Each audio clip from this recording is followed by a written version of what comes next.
त्रास देणाऱ्या लोकांशी असे वागू नये. जीवनात प्रत्येक व्यक्तीला कधी ना कधी त्रासदायक लोकांचा सामना करावाच लागतो. काही जण मुद्दाम त्रास देतात तर काहींच्या वागण्यामुळे नकळत त्रास होतो. अशा वेळी भावनिक, मानसिक आणि शारीरिक आरोग्य चांगलं ठेवणं कठीण होऊन जातं. त्रासदायक लोकांशी वागण्याचा चुकीचा मार्ग निवडल्यास परिस्थिती आणखी बिघडू शकते. म्हणूनच या मुद्द्यावर लक्ष केंद्रित करून आपण काय करू नये यावर विचार करणे गरजेचे आहे. आपले वर्तन संयमित असल्यास आपण परिस्थिती सुधारू शकतो. कठीण प्रसंगी योग्य मार्गदर्शन आणि सकारात्मक विचार याची साथ आवश्यक असते. अशा प्रसंगांना तोंड देताना आपण आपला स्वाभिमानही टिकवून ठेवणे महत्त्वाचे आहे. यामुळे आपण केवळ परिस्थितीच नव्हे तर स्वतःचे मनोबल मजबूत करू शकतो. त्रासदायक प्रसंगावर मात करण्यासाठी धैर्य आणि संयम महत्त्वाचा असतो. सूड भावना ठेवू नका. त्रास देणाऱ्या व्यक्तीकडे सूड भावनेने पाहणे चुकीचे ठरते. सूड घेण्यामुळे समस्या सुटत नाहीत, उलट ती अधिकच बिकट होते.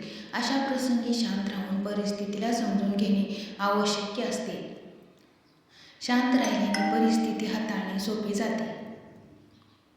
सूड भावना तुम्हाला नकारात्मकतेकडे घेऊन जाते, वाईट विचार करण्यास भाग पाडते. मग तुमच्यात आणि त्या व्यक्तीमध्ये काही फरक राहील का? सूड घेतल्याने काही काळासाठी समाधान मिळाले तरी दीर्घकाळासाठी आपल्यासमोर एक मोठा प्रश्नचिन्ह उभे राहतो. वेगवेगळ्या समस्यांचा खोल दरीत आपण कोसळू शकतो, ज्यातून बाहेर पडणं खूप अवघड होऊन जातं. सूड घेण्याऐवजी समस्येचा उपाय शोधणे योग्य ठरते. म्हणून सूड भावना मनात आणूच नका. त्रास देणाऱ्या व्यक्तीकडे कानाडोळा करू नका. त्रासदायक गोष्टीकडे संपूर्ण दुर्लक्ष केल्याने समस्या अधिक वाढू शकते. प्रत्येक गोष्टीला तोडगा काढण्यासाठी विचारपूर्वक वागा. दुर्लक्ष केल्याने समोरच्या व्यक्तीला तुम्ही दुर्बल आहात असे वाटू शकते. तो याचा गैरफायदा घेऊन तुम्हाला अधिक दाबण्याचा, त्रास देण्याचा प्रयत्न करू शकतो.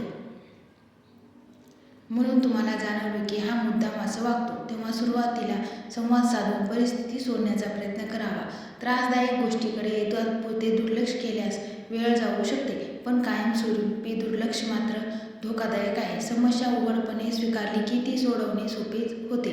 शांत राहून योग्य वेळी हस्तक्षेप केल्यास परिस्थिती सुधारते. योग्य संवादामुळे तुम्ही सगळेच मूळ समजून घेऊ शकतो. ताबडतोब तांडव करून संताप व्यक्त करू नका. त्रास देणाऱ्या लोकांवर आपल्याला खूप संताप येतो. काय करू नि काय नाही असे होते. चिडचिड होते. मनातल्या मनात अनेक शिव्याही देऊन होतात. कधीतरी याचा उद्रेकही होतो आणि मग सुरू होतं तुमचा अकांड तांडव. पण संतापामुळे तुमच्याच व्यक्तित्वाला तडा जाऊ शकतो. संताप हा अडचणीवरचा उपाय कधीच ठरत नाही. संताप व्यक्त करण्याऐवजी शांततेने चर्चा करण्याचा प्रयत्न करा. शांतपणे विचार केला तर योग्य निर्णय घेता येतो. संयमपणे परिस्थिती नीट हाताळता येते आणि अतिसंतापामुळे चांगले नातेसंबंध, आपले उत्तम मित्र दुरावण्याचा धोका असतो. त्यामुळे तुमच्या वागण्यामुळे इतरांना खूप त्रास होऊ शकतो याची जाणीव ठेवा. शांत राहून ठामपणे आपली बाजू मांडल्यास चांगलं काहीतरी घडू शकतं. लोकांना दोष देऊ नका.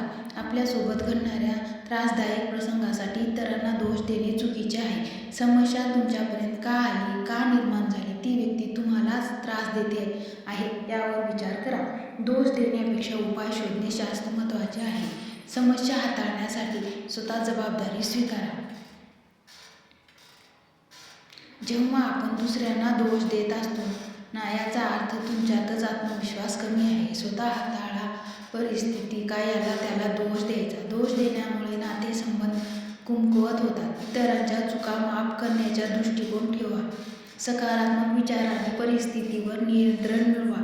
दोषारोप टाळले तर तुम्हाला मानसिक शांती प्राप्त होऊ शकते. त्या व्यक्तीसोबत पूर्ण संवाद बंद करू नका. त्रासदायक व्यक्तीशी संवाद तोडल्याने परिस्थिती बिकट होऊ शकते. ती व्यक्ती तुमच्याविषयी तुम्ही कसे चुकीचे आहात आणि मीच त्याच्याशी यामुळे बोलत नाही अशी चुकीची माहिती पसरवू शकते. लक्षात ठेवा, संवाद हा समस्येचा पहिला उपाय आहे. संवाद बंद केल्यास गैरसमज वाढण्याची शक्यता असते. या उलट उघडपणे संवाद साधल्यास दोन्ही बाजू समजून घेता येतात. परिस्थिती सुधारण्यासाठी स्पष्ट बोलणे हेच गरजेचे आहे. यासाठी तुम्ही शांत आणि सौम्य भाषेचा वापर करू शकता. तुम्ही त्या व्यक्तीशी खूप बोलू शकता. नाही हे मान्य, पण बरं का काम करतो ठीक आहे, मान्य आहे, हो नाही एवढं तर तुम्ही बोलू शकता. संवाद टिकवल्यास योग्य वेळी दीर्घकालीन तोडगा काढता येतो. अपमानाने उत्तर देऊ नका. अपमान करणाऱ्या व्यक्तीचा तसाच परत अपमान करण्याची प्रवृत्ती टाळा. अपमानाने उत्तर दिल्यास वाद वाढतो आणि नातेसंबंध बिघडतात. तुमचे व्यक्तिमत्वही त्याच माणसाप्रमाणे नकारात्मक खलनायकी ठरते. म्हणून अशा वेळी संयम दाखवल्यास दुसऱ्यालाही आपल्या चुकीची जाणीव होते. यासाठी तुम्हाला तुमचे धैर्य टिकवून ठेवण्यासाठी योग्य मार्गाची वाट पाहावी लागेल. यानंतरच उत्तर देणे गरजेचे आहे. अपमान सहन करताना स्वतःचा स्वाभिमान मात्र जपा. सन्मानाने उत्तर दिल्यास तुमचा समंजसपणा दिसून येतो आणि लोकांवर तुमचा चांगला प्रभाव पडतो. मनात द्वेष साठवून ठेवू नका. त्रास देणाऱ्या व्यक्ती मनात द्वेष बाळगल्याने फक्त आणि फक्त स्वतःलाच त्रास होतो. या आत धगधगणाऱ्या आगीमुळे तुम्ही आतल्या आत जळत असं म्हणतात ना की चिता माणसाला एकदाच जळवते, पण चिंता टेन्शन माणसाला रोज जळवत असते. यामुळे तुमच्या मानसिक शांतीचा नाश होतो. द्वेष मनात ठेवण्याऐवजी माफीची भावना जोपासा. नकारात्मक भावना सोडून घ्या. त्यांचे कार्य त्यांच्या पाठीशी, आपण मात्र चांगले सकारात्मक विचार करूया. सकारात्मकतेने तुम्ही स्वतःचे आयुष्य आनंददायी बनवू शकता. स्वाभिमान गमावू नका. त्रासदायक व्यक्तीच्या वागण्यामुळे तुमचा स्वाभिमान कमी होऊ देऊ नका. स्वतःच्या कर्तृत्वावर विश्वास ठेवा. तुमच्या विचारावर ठाम राहणे तुमच्या स्वाभिमानाचे प्रतीक आहे. कोणत्याही परिस्थितीत आपला आत्मसन्मान गमावणे टाळा. स्वाभिमानाने वागल्याने आत्मविश्वास वाढतो आणि त्रासदायक व्यक्तीचा आपल्यावरील निगेटिव्ह प्रभाव कमी होतो. स्वतःची किंमत ओळखून योग्य निर्णय घ्या. वाद होऊ देऊ नका. मात्र त्याच वेळी स्वतःचा आदर कमी होणार नाही याची काळजी घ्या. समोर निर्माण झालेल्या त्या परिस्थितीमध्ये अति आक्रमकतेने प्रतिसाद देऊ नका. त्रासदायक प्रसंगावर अतिरेकी प्रतिक्रिया देणे टाळा. असे वागल्याने समस्या आणखी गुंतागुंतीची होऊ शकते. स्वतःला प्रश्न विचारून ही परिस्थिती का निर्माण झाली आणि ती व्यक्ती मलाच का दोषी मानते याचा विचार करा. तुमची आणि त्यांची दोन्ही बाजू समजून घ्या. तुम्हाला त्याच्या जागी ठेवून पहा. शांतपणे परिस्थितीचा विचार करून योग्य तोडगा काढा. परिस्थितीचा सखोल विचार केल्याने समस्या तितकीशी मोठी वाटत नाही.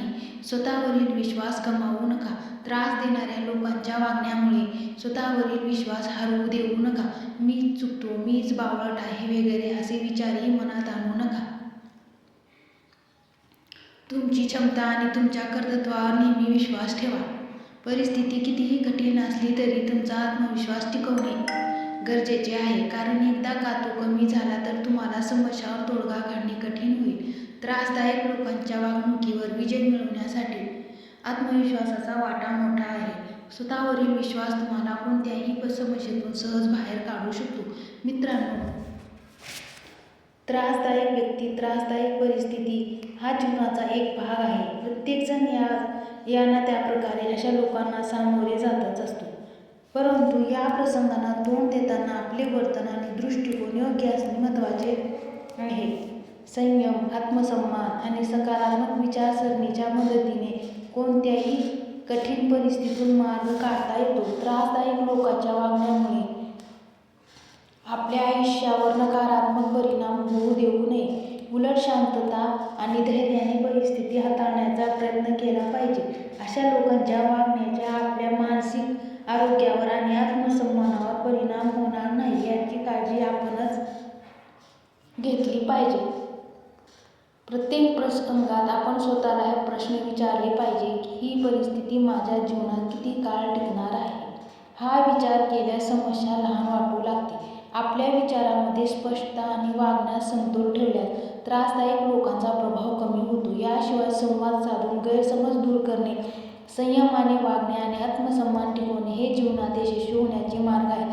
जर आपण नकारात्मकतेला अधिक महत्त्व दिले नाही तर आपले जीवन अधिक आनंददायी आणि समाधानकारक होईल. वाईट प्रसंगावर आपण कसे प्रतिक्रिया देतो हेच आपले व्यक्तिमत्व आणि यश ठरवते. त्यामुळे त्रासदायक परिस्थितीवर संयम, विचारशीलता आणि सकारात्मकता या 3 गोष्टींच्या आधारावर विजय मिळवावा आणि मनुष्य अधिक सुंदर बनवावा. मित्रांनो, दररोज विविध सकारात्मक विचारांसह आपण भेटत असतो. तुमचे जीवनही असे सकारात्मक विचारांनी भरून जावो. तुमच्या मनातील सर्व चांगल्या इच्छा, आकांक्षा पूर्ण होवो. तुम्हाला सुख समृद्धी लाभो, ही ईश्वरचरणी प्रार्थना. मित्रांनो, आजचे विचार तुम्हाला आवडेल असतील आणि ते पटलेही असतील तर कृपया व्हिडिओला लाईक आणि चॅनलला सबस्क्राईब